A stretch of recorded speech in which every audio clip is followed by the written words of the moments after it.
Welcome. I'm Lorieta Escoto, and I'm here to discuss the 21st century literature from the Philippines and the world in the pre-colonial period. The pre-colonial period starts from early times to 1564. The pre-colonial period of the Philippines refers to the time before the arrival of the Spaniards. During this period, the people of the Philippines were already civilized and cultured that distinguished them from other races. The pre-colonial literature explains how life and the world were created in the forms of legends and myths. Writing systems didn't exist yet in the pre-colonial period, so the history, myths, and cultural heritage were transmitted orally. Now, let's talk about the cultures and the pre-colonial literary genres and the Philippine literature. Now let's start with the pre-colonial houses. In this period, the houses were made of light materials like wood, bamboo, and nipa palm. The nipa palm leaves were commonly used for walls and roofs, allowing for natural ventilation, so houses were built on lightweight. Pre-colonial houses designs showcase the creativity and adaptability of Filipino communities in constructing dwellings suited to their specific environments and needs. Some people mostly build their houses in higher places, like trees, to protect themselves from flood, pests, and other wild animals, or even their enemies. Now, let's move on with pre-colonial clothing. The pre-colonial clothing. For the males, the upper part was a jacket with short sleeves called tangan, while the lower part was a strip of cloth wrapped around the waist and in between the legs called bahag. Male used a piece of cloth or a headgear called putong. For females, they wore baro o camisa, a jacket with sleeves, and the lower part was called saya. They also wear ornaments made of gold or precious stones. Women, including men, wore armlets, leglets, bracelets, gold rings, and earrings. And putting a tattoo in their body was practiced. Men having many tattoos were admired because it signified bravery in war. They also inserted gold teeth in their ornaments. Now, let's move on to the pre-colonial government system. The government system in this period was called barangay, and it was headed by a ruler called Datu or Raha. There was no national government. There were many independent barangays and datus, but there was no datu strong enough to unite the archipelago into one nation. Some barangays, however, united to form a confederation. The purpose of forming confederation or alliance was to trade, peace, and mutual protection. They sealed it through blood compact or sanduguan to ensure conformity, sincerity, and commitment of the chief state. We'll discuss the pre-colonial classes. There are three classes in this period. This is the nobles, Kimawa, and the Alipin. First, let's discuss the nobles. Nobles. The nobles are considered as the upper class of nobility. They held political power and were considered the ruling elite and privileged. They are usually addressed as Raha or Datu. The Raha or Datu was considered the most powerful because of their political power and uses like implementing laws and maintaining peace and order to their barangay. They are also the one who acted as judge during trials, since judicial process was influenced by religion. The manner of determining guilt of the accused showed religiously of the natives. Example of it is holding unlighted candles. The man whose candle died out first will be the culprit. Another form of this trial was ordering the suspect to plunge into the deep river with their lances. The first man who would come to the surface would be guilty. Now let's move on to the Timawa. Timawa are the freemen commoners or middle class. They were skilled farmers, artisans, and warriors. They are sometimes chosen as the local leaders. Lastly, the lowest class of all is the Alipin. The Alipin were the lowest class or slaves. There are two types of Alipin, Aliping namamahay and Aliping sagigilid. Aliping namamahay were not full-fledged slaves. They had their own respective families and their own houses. They were required to serve their master only during planting and harvesting period, while aliping sagigilid were the real slaves. They were homeless, forbidden to form their own families, and were requested to stay in their master's dwelling as they could be used as a payment for debt. Now, let's move on to the pre-colonial taxation. Ancient Filipinos started the practice of paying taxes. The purpose of paying taxes was for the protection they received from the datu. The collected tax was named buwis. The family members of the datu were enjoying the exemptions from paying taxes. Non-payment taxes was already punishable during this period.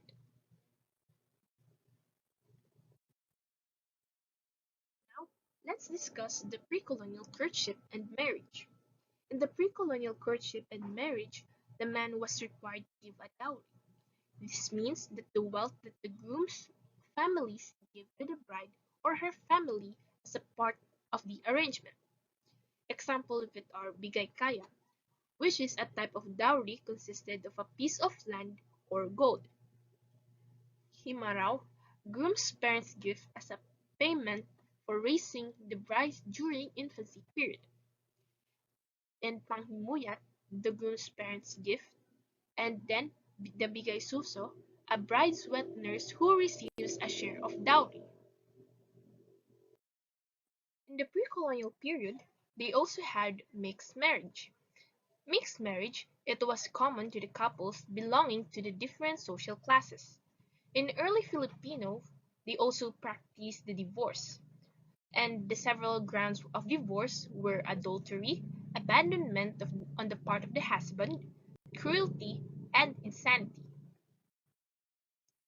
Now, let's move on to the pre-colonial religious beliefs. Natives worshipped god and goddesses like Bathala, the supreme being, Idianale, the god of agriculture, Sidapa, the god of death, Agni, the god of fire, Balangao, the god of rainbow, Mandarangan, the god of war, Lalahon, the god of harvest, and Siginarugan, which is the god of hell. In the pre-colonial period, they also had many superstitious beliefs, like aswang, duwende, kapre, mangkukulam, tikbalang, at tiyanak. Now, let's move on to the pre-colonial education. The purpose of education was for survival. Their father taught males on hunting, fishing, agriculture, and etc., while the mothers in managing the household taught the females.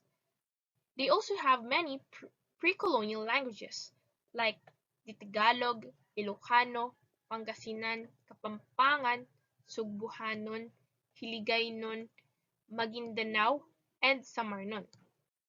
They also had their systems of writing, and it was called as Baybayin or Alibata. It was a script developed by the Tagalog people utilizing charades to represent syllables employed for inscriptions and artistic expressions. Now, the pre-colonial literary genres and Philippine literature. Literary genre is a category of literary composition. Genres may be determined by literary techniques, tone, content, or even, as in case of fiction, length. The most general genres in literature are epic, tragedy, comedy, and creative nonfiction. They can be all form of prose or poetry. The literary forms that are common in this period are riddles, proverbs, folk songs, epics, folk tales, legends, and myths. Now, let's start with the riddle or bugtong. Riddle is made up of one or more measured lines with rhymes and may consist of 4 to 12 syllables. It showcased the Filipino wit, literary talent, and keen observations of the surroundings. It also involves reference to one or two images that may symbolize the characteristics of an unknown object that is supposed to be guessed. The purpose of bugtong is to entertain, to educate, and another one is to titillate, and to curse without expressly cursing, and lastly is to preserve the culture. Riddles serve the function of passing down knowledge from one generation to the next. They required thinking in order to solve them. An example of it is like lumalakad ng walang paa, tumatangis walang mata. And the answer of it is ballpen. Next is the salawikain and the sawikain. The proverbs or the salawikain are nuggets of wisdom that shows the community's norms and beliefs and values, while the idioms or sawikain are words that do not impart the real meaning. Example of salawikain is the daig ng maagap ang masipag, while example of sawikain is luha ng buay. Now let's move on to chants or bulong.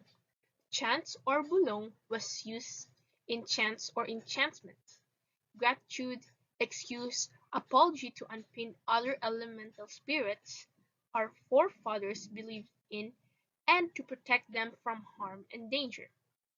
Example of it is tao po, tabi-tabi po, and many more. Now let's move on to the folk songs.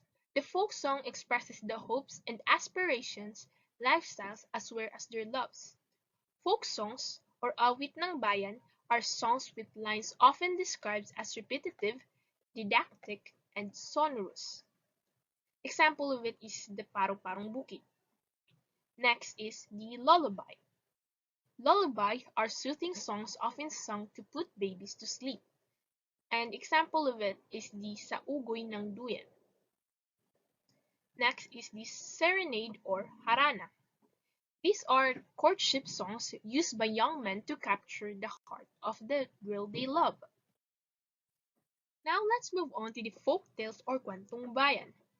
Folk tales or kwentong bayan are stories about the personification of nature, their devotion to a deity, and how a deity is accountable for blessings and curses in the shape of natural disaster. Epics are lengthy narratives recounting noble deeds. Example of it is the Biag ni Lamang of Ilocos. Epics also features narratives of sustaining length, based on oral traditions, evolving around supernatural events or heroic deeds in the forms of verse. It is either chanted or sung. Now, let's discuss the myths. Myths are derived from Philippine folk literature, which is the traditional oral literature of the Filipino people. There are many different creations of myths in the Philippine mythology, originating from various ethnic groups. An example of it is the Bakunawa. Next is the legend. Legend it is a form of a prose which explains the origin of things, the common theme of which is about the origin of a thing, place, location, or a name, and the example of it is the legend of Maria Makiling. Now let's move on to the Tanaga. Tanaga is a quatrain with 7 syllables each with the same rhyme at the end of each line. The example of it is, the drought was the very worst. In the field you saw me first. Where mistake can now be seen, I think I'm finally clean. Next is the Ambahan. Ambahan is a traditional poetry of the Hanunuo Mangyans of Oriental Mindoro, which is normally inscribed on a bamboo using a pre-colonial syllabic writing system called the Surat Mangyans. It has 7 metric lines and can be composed of more than 4 lines that are usually chanted to teach lessons about life. And the example of it is, sa umaga ng buhay, may lalim na tagumpay. Sa pag-asa'y humahawi na may mabuting gawin. Sa hirap man ng buhay, yakapin ang tagumpay. So that's all for today. Once again, I'm Lorieta Escoto, and thank you for listening.